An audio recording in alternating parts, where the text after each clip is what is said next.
சமூக ஊடகங்கள் வழியாக இரவு 10 மணிக்கு மேல் பிரச்சாரம் செய்வது அரசியல் கட்சிகளின் விருப்பம் என்றும், ஆனால் தேர்தல் ஆணையம் சில கட்டுப்பாடுகளை விதித்துள்ளதாகவும் தமிழக தலைமை தேர்தல் அதிகாரி சத்யபிரதா சாஹூ தெரிவித்துள்ளார்.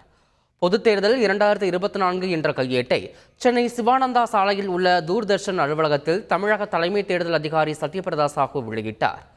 நிகழ்ச்சியில் பேசிய சத்யபிரதா சாஹூ, தேர்தல் தொடர்பான செய்திகளை ஊடகங்கள் மூலமாக மக்கள் தெரிந்து கொள்வதால் ஊடகங்கள் ஆராய்ந்து வெளியிட வேண்டும் என்று கேட்டுக்கொண்டார். தேர்தல் பறக்கும் படையினர் எவ்வித பாரபட்சமும் இல்லாமல் அனைவரின் வாகனங்களையும் சோதனை செய்து வருவதாகவும், தேர்தல் பறக்கும் படை வாகனங்களை GPS மூலமாக தொடர்ச்சியாக கண்காணித்து வருவதாகவும் அவர் தெரிவித்துள்ளார்.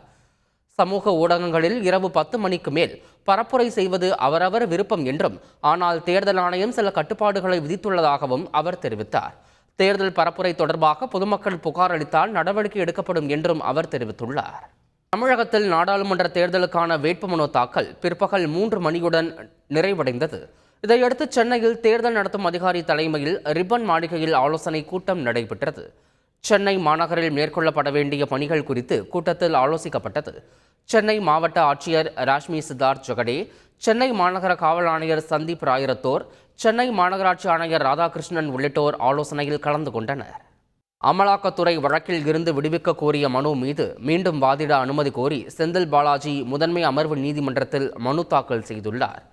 சட்டவிரோத பணப்பரிமாற்ற தடை சட்டத்தின் கீழ் அமலாக்கத்துறை தாக்கல் செய்த வழக்கில் இருந்து விடுவிக்க கோரி முன்னாள் அமைச்சர் செந்தில் பாலாஜி மனு தாக்கல் செய்திருந்தார். இந்த மனு மீதான உத்தரவு ஒத்திவைக்கப்பட்ட நிலையில் மீண்டும் வாதிட அனுமதி கோரி சென்னை முதன்மை அமர்வு நீதிமன்றத்தில் செந்தில் பாலாஜி மனு தாக்கல் செய்துள்ளார். ஆவணங்கள் கிடைத்தபின் அதன் அடிப்படையில் வாதிட வேண்டும் என்றும், அவ்வாறு வாதிட அனுமதிக்கவில்லை என்றால் ஈடு செய்ய முடியாத இழப்பு ஏற்படும் என்றும் செந்தில் பாலாஜி மனுவில் குறிப்பிட்டுள்ளார். செய்திகளை உடனுக்குடன் தெரிந்து கொள்ள உடனே சப்ஸ்கிரைப் பண்ணுங்க.